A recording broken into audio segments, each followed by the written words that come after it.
Hello students, welcome to our online platform. Myself Engineer PP sir, your physics mentor. So in previous lecture we discussed about nuclear physics and our last topic was chain reaction in nuclear fusion.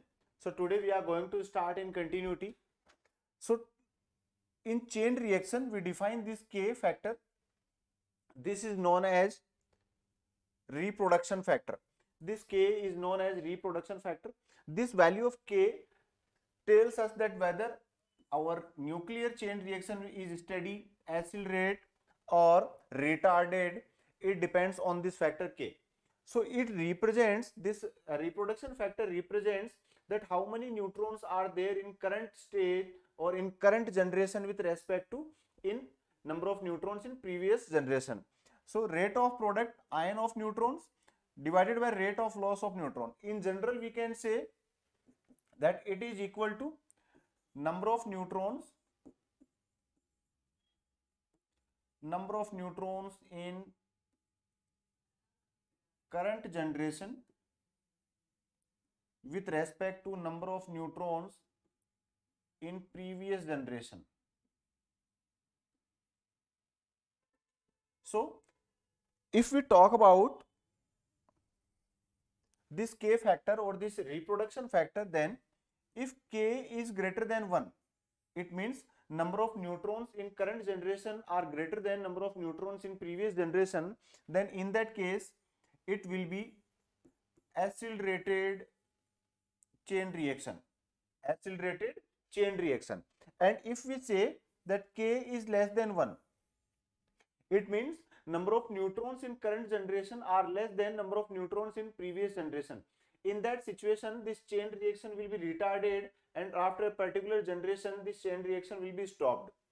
It means we can say that rather it is retarded, or we can say no chain reaction is there, because after a certain generation, this chain reaction will be stopped. Now, similarly,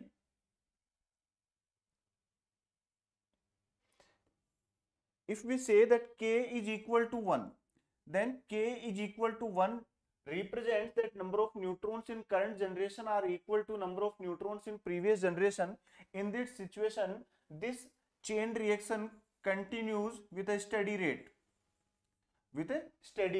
So this is the general phenomena of this reproduction factor in chain reaction. So see, here I have mentioned it that if K is greater than 1, then accelerated chain reaction, and this concept is used in atom bomb. It is used in atom bomb. If K is less than 1, then chain reaction gradually comes to a halt. It means it will stop after a certain generation. Types of chain reaction. Now see, controlled chain reaction and uncontrolled chain reaction. So controlled chain reaction, it means number of neutrons in current stage. If number of neutrons in current stage, or we can say number of neutrons in current generation are controlled by any mean, then this chain reaction can be continued with a steady state rate. And if these neutrons produced in every generation are not controlled, then this chain reaction is known as uncontrolled chain reaction. So what is basic difference between them? In controlled chain reaction, all neutrons are absorbed except one. Means one neutron is left free to continue that chain reaction, and all the remaining neutrons are absorbed. While in case of uncontrolled chain reaction, more than one neutron takes part in the chain reaction. So more than one neutron carry forward the chain reaction.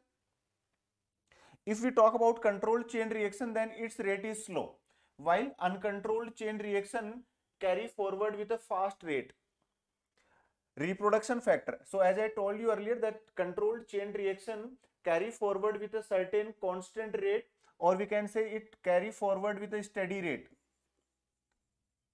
while here reproduction factor is greater than 1. So it becomes uncontrolled chain reaction. Similarly, in controlled chain reaction, energy liberated in this type of reaction is always less than explosive energy, because here this chain reaction is being controlled, so less amount of energy is released, while in case of uncontrolled chain reaction, energy is produced in bulk. Energy is produced in bulk, it means it may produce explosion. Chain reaction is the principle of nuclear reactors. So controlled chain reaction is basically used in nuclear reactors. Nuclear reactors are based on controlled chain reaction, and if we talk about uncontrolled chain reaction, then atom bomb is based on uncontrolled chain reaction concept. So this is the brief introduction of controlled and uncontrolled chain reactions. Now see, the energy released in the explosion of an atom bomb is equal to energy released by 2000 ton of TNT, and the temperature at that place of explosion is of the order of 10 to the power 7 degrees Celsius. It means if we talk about explosive energy due to uncontrolled chain reaction in atom bomb, then this energy is equal to amount of energy produced due to explosion of 2000 tons of TNT, and there is temperature around 10 to the power 7 degrees Celsius. It means huge amount of temperature which causes huge amount of energy release which takes place in form of explosion. Similarly, nuclear reactor. So now let us talk about nuclear reactor which is based on controlled chain reaction. So nuclear reactor basically controlled chain reaction, and it produces useful amount of energy. Now see how it works. So a nuclear reactor is a device in which nuclear fission can be carried out through a sustained and a controlled chain reaction. Sustained and a controlled chain reaction. It is also called atomic pile. It is thus a source of controlled energy which is utilized for many useful purposes. So as I told you earlier, that nuclear reactor is basically used to produce useful energy, and it is used in many useful works. So this is the brief schematic of nuclear reactor. In this brief schematic, we can clearly see that here is a chamber. Here is a chamber in which fuel elements are there. So generally, uranium rods are used, uranium or plutonium rods are used as fuel rods. These are known as fuel elements or fuel rods. So these white lines represent fuel rods. This nuclear chain reaction is controlled by dipping cadmium rods. So these black one are cadmium rods. These are used to control the chain reaction. And this complete setup is fixed in a concrete wall. So you can see this border represents concrete wall, and here moderator is filled between these gaps. So moderator is basically used to slow down the speed of neutrons. So cadmium rods are good absorbers of neutrons, so they are used to absorb the neutrons so that this nuclear fission reaction can be controlled, while these moderators are used to slow down the speed of fast neutrons. Then in this chamber, this is a coolant which takes out, and here a chamber is made which acts as heat exchanger. So it is heat exchanger. It is connected at upper end with a turbine, and at lower end it is connected with a condenser. So this is the process of nuclear reactor. So now let us talk about each and every part of this nuclear reactor. First of all, fissionable material. Fissionable material means fuel. So generally fissionable materials used in the reactor is called fuel of reactor. Uranium isotope, uranium-235, thorium-232, and plutonium isotopes are used as fuel rods in nuclear reactor. Then moderator. So as I told you earlier, moderator is basically used to slow down the speed of fast neutrons.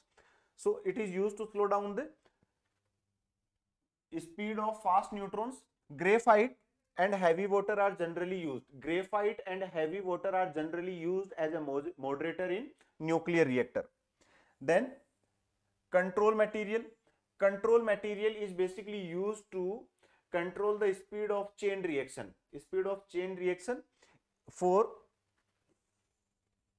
For this purpose, we generally use cadmium rods. So the cadmium rods are basically, as I told you earlier, good absorbers of neutron. Cadmium rods are good absorbers of neutron. That's why they are used as control rods. Then coolant. So coolant is a cooling material which removes the heat generated due to fission in the reactor. So when this uranium, or whenever we talk about fission of that fuel, then due to fission process neutrons are produced, and these neutrons produce a large amount of heat also. So this heat is cooled down by the coolant. So generally water, CO2, nitrogen, etc. are used as coolant in nuclear reactor. Then protective shield. As we know that in controlled chain reaction or in nuclear reactor, large amount of heat is produced. So this complete setup is being protected by a shielded wall, so that its effect cannot be taken out of that given area. Now see, it may be noted that plutonium is the best fuel as compared to other fissionable materials. It is because fission in plutonium can be initiated by both slow and fast neutrons. So uranium 235, plutonium, thorium, all are used as fuel rods, but plutonium is most fissionable fuel which can be used because it has a tendency, or it has a property to be fission with slow neutrons as well as fast neutrons. It can be fizzed out by slow neutrons as well as fast neutrons. Nuclear reactor is firstly devised by Fermi. So it was first devised by scientist Fermi. Apsara was the first Indian nuclear reactor. So first was Apsara nuclear reactor. Now see, uses of nuclear reactor. So what are the uses of nuclear reactor? First one is in electric power generation, then to produce radioactive isotopes for their use in medical science, agriculture and industry. Then we can say in manufacturing of plutonium 239, which is used in atom bomb, and they are used to produce neutron beam of high intensity, which is used in the treatment of cancer and nuclear research. So these are some basic uses of energy produced in nuclear reactor. A type of reactor that can produce more fissile fuel than it consumes is the breeder reactor. Now see, nuclear fusion. So what is the process of nuclear fusion? So nuclear fusion is also a nuclear reaction in which we talk about combination, or we can say that two or more lighter nuclei combine together to form a middleweight nuclei to gain stability. In this process also a large amount of energy is released. Let us say that 1s2 combine together to form 1s3. Again it react 1h1, and 4 mega electron volt energy is released during this process. So two neutrons combine together to form a tritium and a hydrogen and releases 4 mega electron volt energy. Then in next 1s3 again reacts with a deuteron and a helium nuclei is formed, and one neutron is released. With energy of 17.6 mega electron volt. Then if we combine these two equations, then we can say that two deuterons combine together to form a helium nuclei, and energy of around 24 mega electron volt is released. For fusion, high pressure is required, almost 10 to the power 6 atmospheric pressure, and high temperature around 10 to the power 7 Kelvin to 10 to the power 8 Kelvin is required, and so the reaction is called thermonuclear reaction. It means if nuclear fusion takes place at high temperature and high pressure, then such type of nuclear fusion reaction is known as thermonuclear reaction. Fusion energy is greater than fission energy. So if we talk about fission, then in fission process either it is controlled or uncontrolled, less amount of energy is produced with respect to nuclear fusion.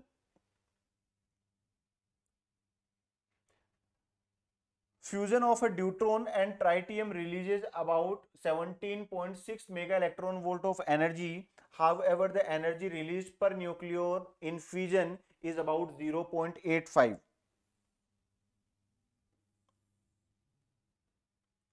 Now see plasma. The temperature of order of 10 to the power 8 Kelvin required for thermonuclear reactions lead to the complete ionization of atom of light elements.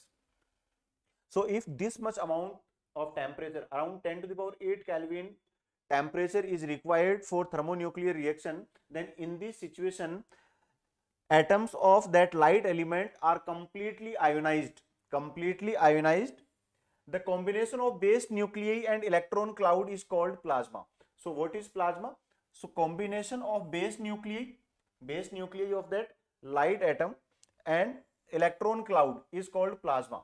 The enormous gravitational field of the sun confines the plasma in the interior of the sun. So this much amount of temperature is almost found in the core of sun.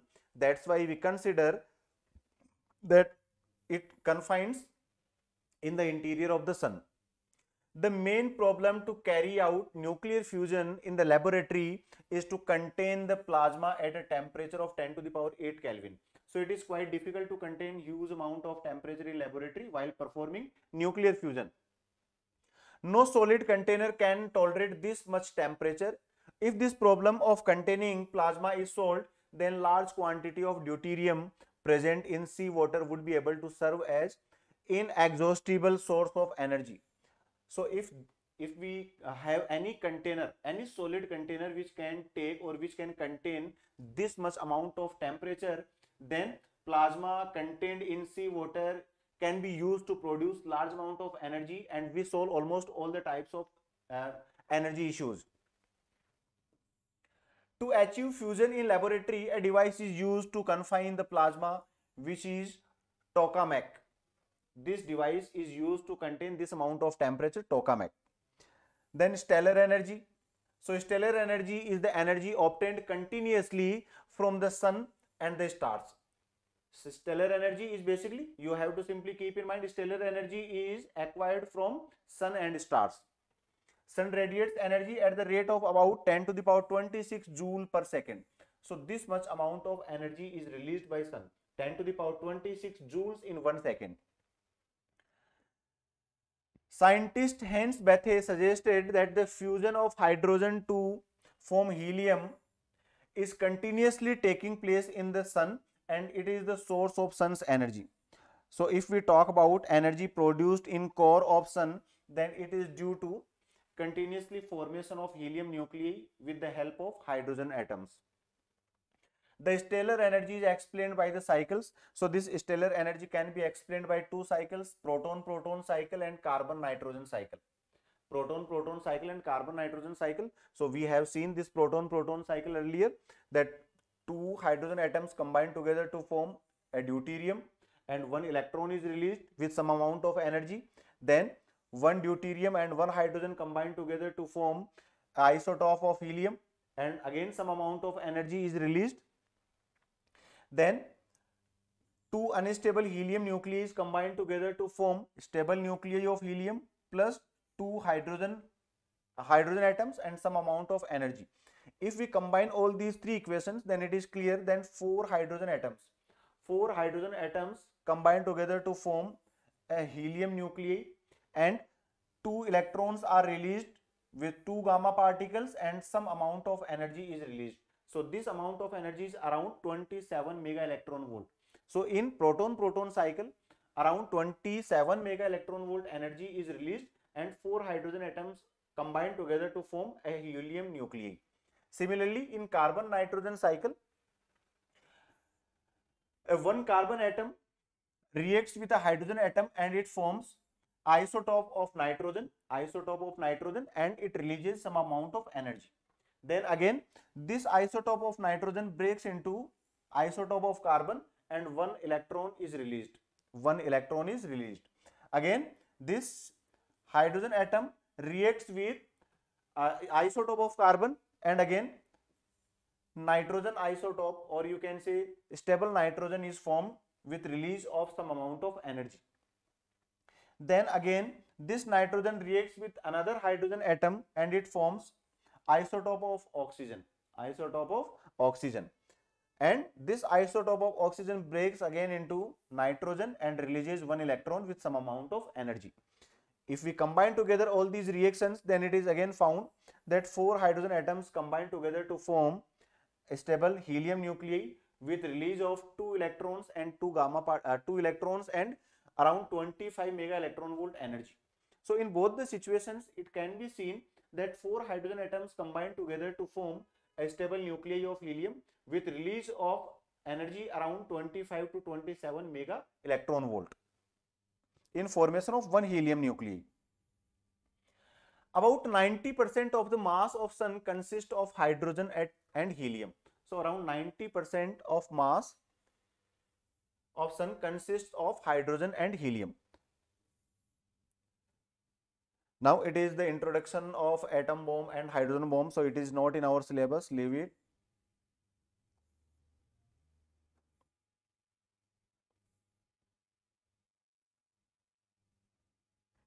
Now see how pattern of questions are asked from this topic.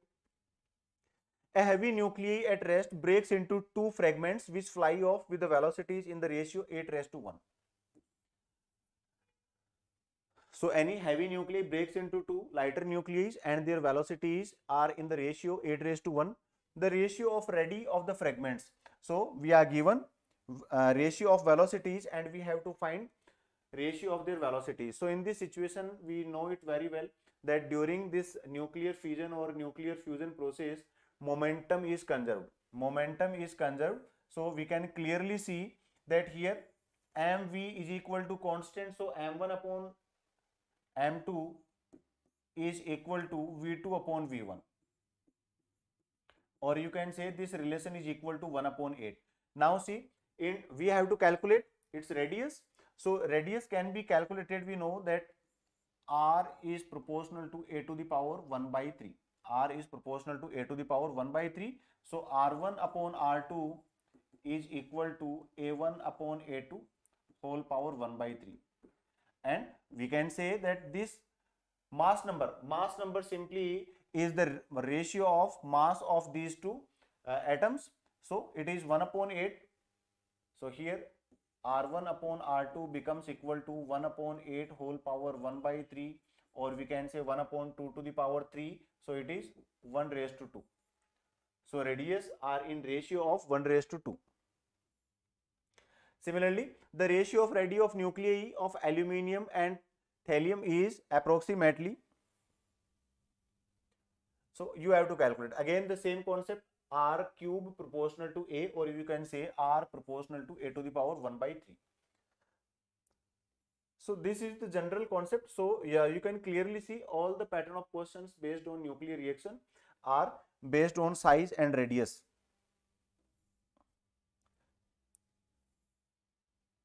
So these all questions are based on that. Now let us talk about next topic, radioactivity. So radioactivity is an important topic and numerous numericals are asked from this topic. So what is radioactivity? So if we talk about radioactivity, then radioactivity simply defines disintegration of unstable nuclei. Disintegration of unstable nuclei, or rather we can say that it is spontaneous emission of radiations.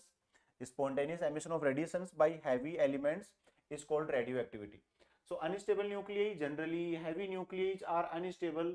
So whenever if we talk about radioactivity phenomena, then it is clear that spontaneous emission of radiations occur from these heavy nuclei.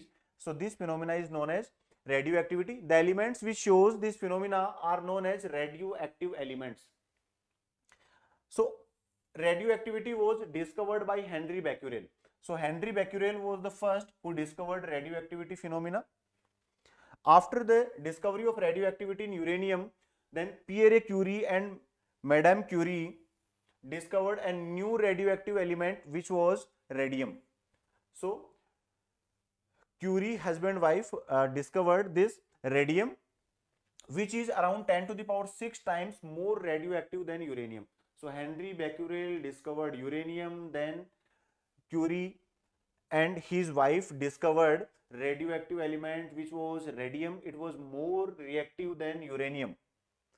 Some examples of radioactive substances are uranium, radium, thorium, polonium, neptunium, etc. So all these heavy nuclei are known as radioactive nuclei.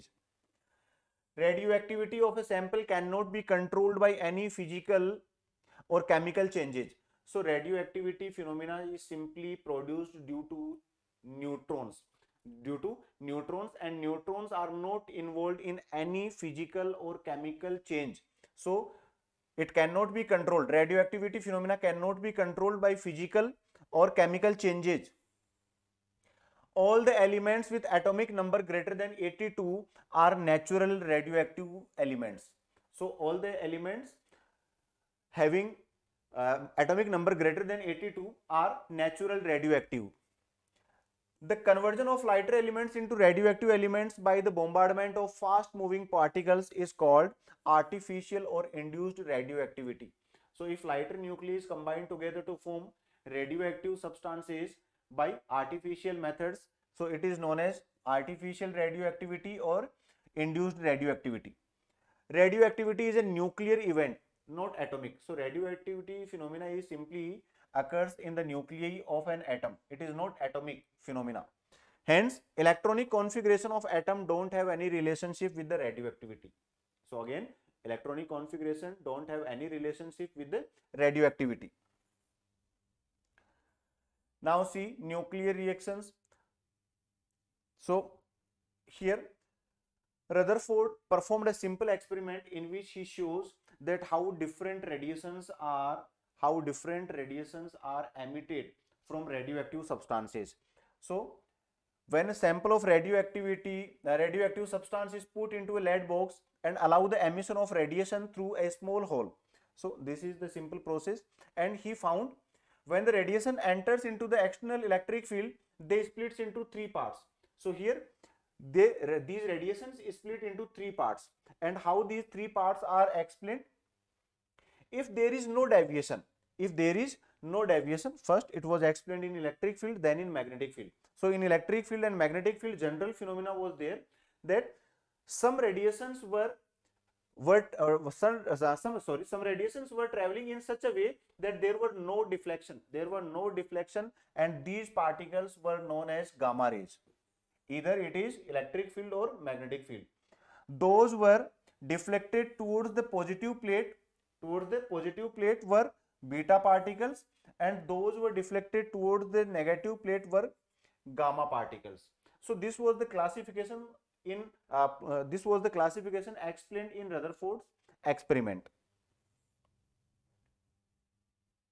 So this is the general concept.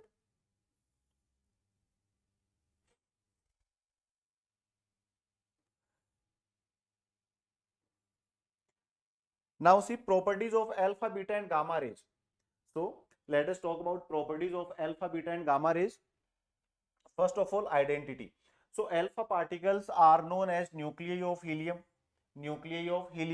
Beta particles are fast moving electrons.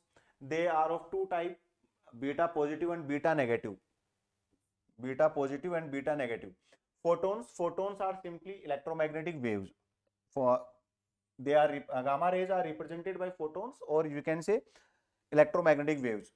If we talk about their charge, then alpha particle has a charge 2e because its atomic number is 2. In beta particle, its charge is equal to charge of electron, and gamma particles are neutral. It means they do not have any charge. If we talk about mass, then mass of alpha particle is 4 times of mass of proton, mass number into mass of proton. Electron, in case of beta particle, its mass is equal to mass of electron, and again in gamma particle we say that its rest mass is 0.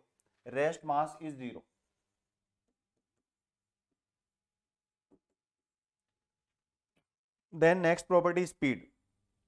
So if we talk about speed, then alpha particles are heavy particle if we compare these three then they have least speed around 10 to the power 7 meter per second, and they are heavier than they are lighter than alpha particle, so their speed is greater than speed of alpha particle. And if we talk about gamma particle, then as they have rest mass equal to 0, then their speed is equal to speed of light in vacuum, means they travel with speed c. Range of kinetic energy. Similarly, range of kinetic energy lies between 4 mega electron volt to 9 mega electron volt for alpha particles. For beta particles, they have all possible values, and gamma particles have very less kinetic energy. If we talk about penetration power, then penetration power simply is highest for gamma particles. So gamma particles has maximum penetration power, while alpha particles has least penetration power. So if we say, if we numerically represent it, then if penetration power of alpha particle is 1, then for beta it is 100 times, and for gamma it is 10,000 times. So it is 10,000 times greater than alpha particle and 100 times greater than beta particle. If we talk about ionization power, then ionization power and penetration power are reciprocal to each other. Higher the penetration power, higher the ionization power, or vice versa. So 10,000 times much ionization power is of alpha particle with comparison with gamma particle.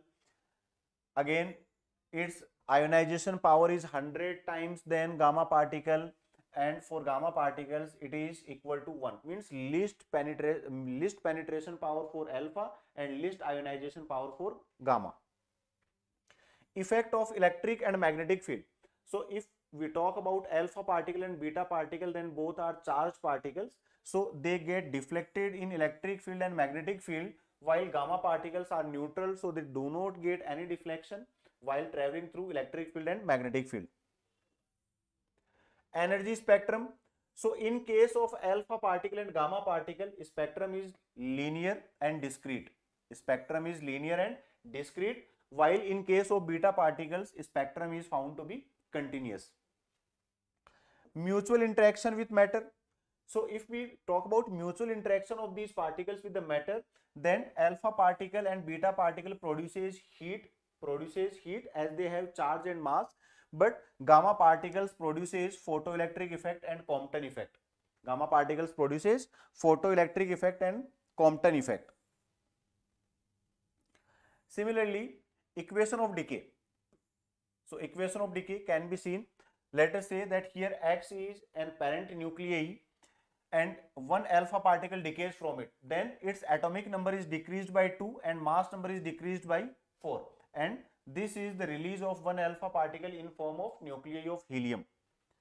Similarly, if we talk about decay of beta particle, then let us say a beta minus particle is ejected from a parent nuclei, then in daughter nuclei atomic number is increased by 1 and there is no change in mass number. There is no change in mass number, and some other particles are released which are known as antineutrino. We will talk about neutrino and antineutrino separately.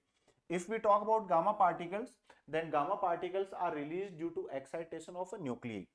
So there is no change in atomic number and mass number. Now radioactive disintegration. So law of radioactive disintegration. So radioactive disintegration was explained by scientists Rutherford and Soddy. They explained radioactive disintegration that at any instant rate of decay of radioactive atoms is proportional to number of atoms present in that instant. It means minus dN upon dt, minus d upon dt, minus dN upon dt simply represents rate of disintegration of nuclei, and it is directly proportional to n. N is number of nucleons or number of nucleons present at that time, or you can say number of atoms. So dN upon dt is equal to minus lambda n. So here this lambda is a constant, proportional constant, which is known as decay constant, or you can say disintegration constant. So it can be proved from here that Rutherford-Soddy's this exponential law is n is equal to n naught a to the power minus lambda t.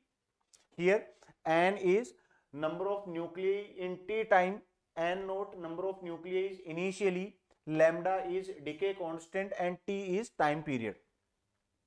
This equation can also be written in terms of mass. So you can replace this nuclei by mass also. So m is equal to m naught a to the power minus lambda t.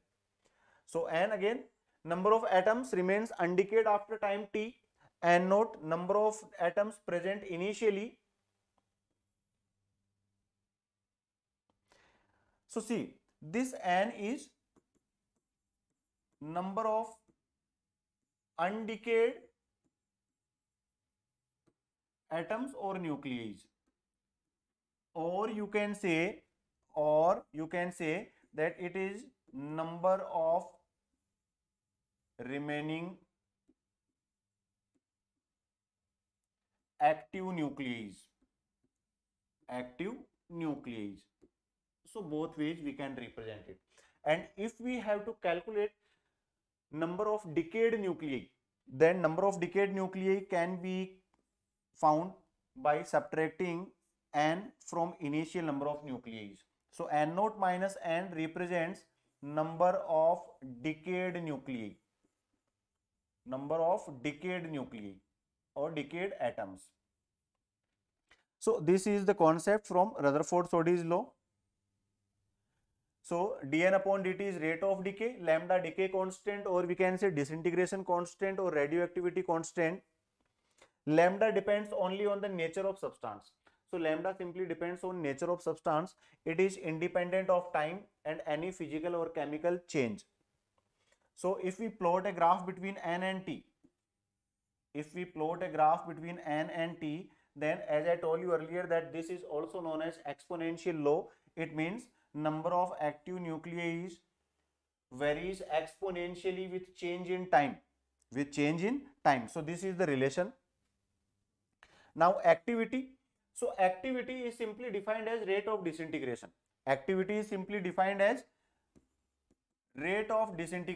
It is mod of minus dn upon dt, or we can say it is equal to lambda n. So this is known as activity. So it can be represented by capital A or by capital R. So activity is rate of disintegration. We can see it from here, or if we represent it in form of initial activity, then it can be written as A naught lambda t. So these are some basic formulas of activity. Now let us talk about what are the units of activity or radioactivity. So its SI unit is on the name of scientist Henry Becquerel. So its SI unit is Becquerel. Other units are also on the name of Curie and Rutherford. So other units are Curie and Rutherford. So if we talk about its SI unit, then it is 1 decay per second or 1 disintegration per second, or you can say 1 Becquerel. So 1 Becquerel is equal to 1 disintegration per second or 1 decay per second. If we talk about relation in Curie and Becquerel, then it is 1 Curie is equal to 3.7 into 10 to the power 11 disintegration per second or Becquerel, or you can say 1 Rutherford is equal to 10 to the power 6 disintegration per second or Becquerel. So these are basic units. 1 millicurie is equal to 37 Rutherford. 1 millicurie is equal to 37 Rutherford. Now let us talk about half-life. So half-life is a general phenomena of radioactivity in which we talk about that in how much time number of active nuclei become half of initial nuclei. So it is defined in its name itself. Half-life means a time in which active nuclei becomes half of its initial value. So this time is known as half-life. So if n is equal to n naught by 2 means number of active nuclei become half of initial nuclei, then time is equal to half-life. So we can see clearly from here that if we talk about one half-life, then in one half-life number of active nuclei are n naught by 2. In two half-lives number of active nuclei are n naught upon 4, or you can say n naught upon 2 to the power 2. And if we say that in n half life, then it is capital N is equal to n naught upon 2 to the power n. So this is the general concept. It means after n half lives,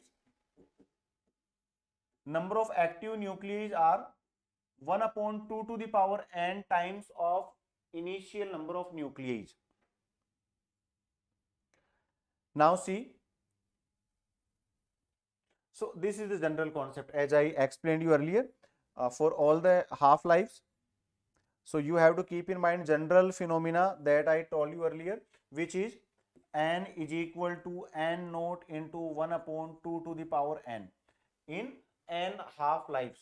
So in this situation, if I say that total time is small t and half life is capital T, then this number of half lives are equal to total time divided by half life, or you can say that total time is equal to number of half lives multiplied by 1 half life. So small t is equal to n into capital T. This will be used in numericals widely. Then mean life. So mean life for any radioactive sample is defined on the basis of that many radioactive substances have a lifespan of 0 second or 1 second, while many radioactive substances have a lifespan of infinite time. So we can say that mean life or average life of radioactive sample may be anywhere between 0 and infinity. So it can be calculated on the basis of sum of life of all the atoms divided by total number of atoms.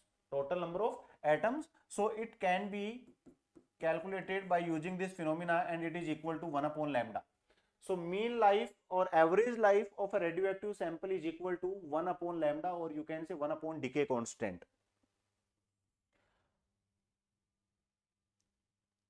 So again, this is the general concept.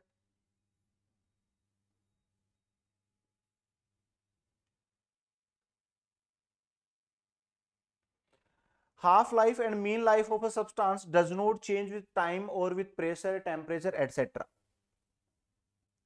Now see radioactive series. If the isotope that results from radioactive decay is itself radioactive, then it will also decay and so on. It means if a radioactive substance or if a substance that produces radioactive decay, it is a radioactive itself, then it will keep on disintegrating. It will keep on disintegrating and it forms a series of disintegration. Now let us see how pattern of questions are asked.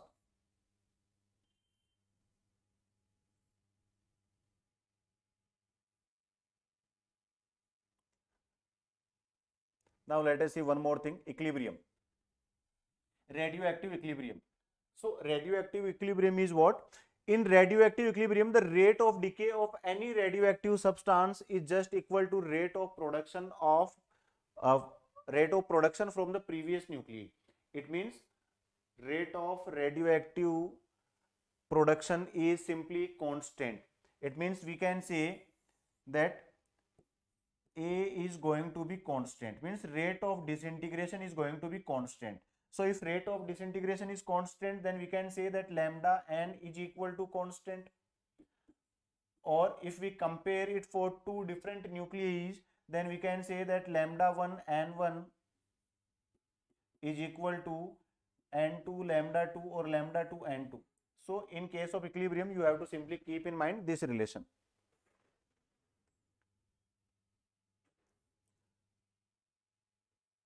So uses of radioactive isotopes in medicine, for detecting brain tumors, for detecting fault in thyroid gland, for cancer, for blood. So different radioactive substances are used in medical use for different purposes. For determining age of archaeological sample, for determination age of meteorites in agriculture, etc.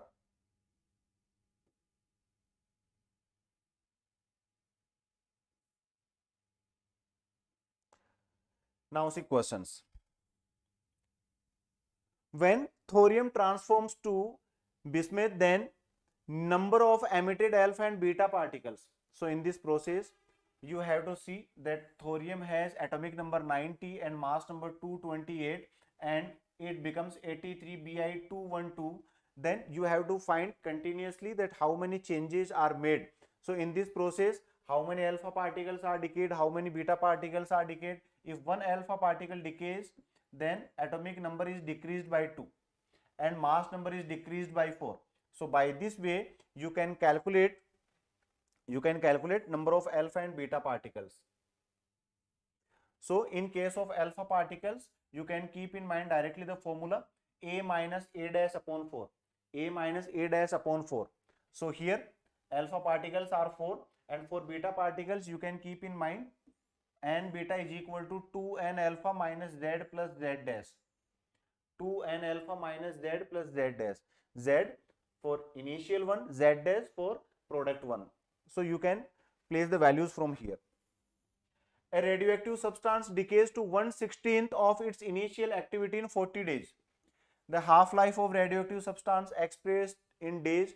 So you can calculate by using the relation n is equal to n naught 1 upon 2 to the power n. So here n upon n naught is given as 1 upon 16. 1 upon 16, it means 1 upon 2 to the power 4. 1 upon 2 to the power 4. So n becomes equal to 4. N becomes equal to 4. And this process, this takes 40 days. So you have to calculate half-life. So half-life can be calculated by using the relation small t is equal to nt. So 4, 40, 10. So it is t is equal to small t upon n, means 40 upon 4, 10 days. So half-life for this sample is 10 days. You can calculate from here. Similarly, let us see one more question. A sample of radioactive element has a mass of 10 gram at an instant t is equal to 0. It means initially mass is 10 gram. It is, let us say, given as m naught. The approximate mass of this element in the sample after 2 mean lives. 2 mean lives means 2 tau, or you can say 2t. So here it is again given. You can use the relation m is equal to m naught e to the power minus lambda t. So time is 2 tau and tau is equal to 1 upon lambda. So 2 tau is equal to 2 upon lambda. It is equal to 2 upon lambda. It means here time now becomes equal to 2 upon lambda. So it is m naught e to the power minus lambda into 2 upon lambda. Lambda is cancelled out, e to the power minus 2. So m is equal to m naught upon e to the power 2. You can calculate from here. You will get the desired value. So these are some pattern of questions based on radioactivity. So that's it from today and from this topic, nuclear physics. So students, we have completed nuclear physics including pattern of questions. In next lecture we will talk about our new topic. So that's it from nuclear physics. Thank you for watching the video. We will meet in next video with new topic. Thank you.